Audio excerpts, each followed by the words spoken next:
What's up, guys? Welcome back to the channel. Mr. Dan here for another in my series of 13 horror movie reviews for the month of October. Not as many as I'd like, but I do have a trip coming up to the United Kingdom where this film is from. Village of the Damned, 1960, directed by Wolf Riehle, starring George Saunders, Barbara Shelley, and Michael Gwynne, which is interesting because in my mind I was thinking it was Michael Rene. He has that same kind of gravitas. There he is right there. Now, Michael Gwynne, interestingly enough, I just talked about him in my Frankenstein ranking. There he is right there. That's a hideous version of him. For the longest time, I thought this was one of the cave people from the Creatures the World Forgot. But there's a cave woman there, so that's they already used that picture. And there's stitches on his head, so obviously that's him. And if you look on IMDb, the picture they have of him is from Revenge of Frankenstein. Poor guy. But, yeah, very good actor. He plays the brother of Barbara Shelley, who is in the military and who stays around the village after these mysterious events occur as sort of a liaison. But let's get to the plot. This is a classic from my youth. Anytime this came on, I was glued to the TV. And then years later, with my kids, I remember watching it in the apartment. And when the TV was on, unless they were in the room with the door shut, it was kind of hard to get away from whatever was on TV because we had a small apartment. My oldest daughter was watching this, and there was one tense scene where she about ran out of the room. It's that kind of movie. It's a very suspense-filled story. It's based on the book, The Midwich Cuckoos. Apparently there is a recent series, so I'm interested in checking that out at some point. But let's get to the plot.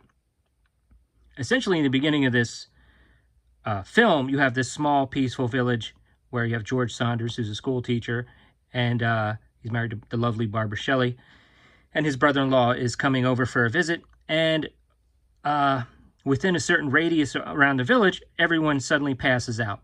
Whether they're ironing or filling up bathwater or riding a tractor, they're just passed out, and people that approach this circle notice that there seems to be a demarcation, like if you cross an invisible line, you're going to pass out too. But eventually it wears off, and everyone sort of resumes everything and goes back to normal, and they think that was weird. But then a lot of the women in the village are pregnant, including some women whose husbands were away. There's one guy who was on a ship, so he comes back, and he's understandably not happy. And I think this film actually sort of indirectly taught me about the birds and the bees a little bit when I was a kid, because I was like, oh, I get it. He wasn't there, so she shouldn't be pregnant. You know, it kind of helped me figure some things out. And when the kids are born, they all have blonde hair. They all seem to be above average intelligence. And after a few years, when they become upset, their eyes will glow and they can sort of control your behavior. And pretty good effect. This is not an effects-heavy type of film. It's more about the plot and the story and the suspense. As a matter of fact, even at the end, there's a scene with a model. And even as a kid, I was like, oh, that's a model. But I didn't care. It was fine. It's that kind of film. And it's just excellent. The kids sort of form a clique. They walk together in unison. They're creepy. The voice of David, who's the son of George Saunders, is, I think it's dubbed. It just makes it seem unearthly. They're highly intelligent. If you harm them or if they perceive that you've harmed them, they will protect themselves and they will take extreme measures. So there's a scene where somebody in the village bumps into one of the girls with the car, and it doesn't end well for the guy. And, you know, the military starts to become more and more concerned. They realize that the powers of these kids, the reach that they have, seems to be growing.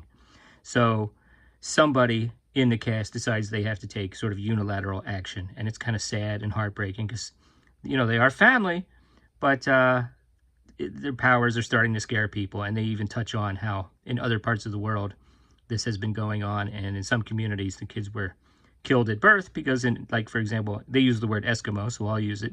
In an Eskimo community, kids aren't born with blonde hair. So the village in the movie got spooked, and they killed the kids when they were born. Really interesting concept. I'm definitely interested in reading the source material, rewatching the sequel, and maybe trying to track down that series as well.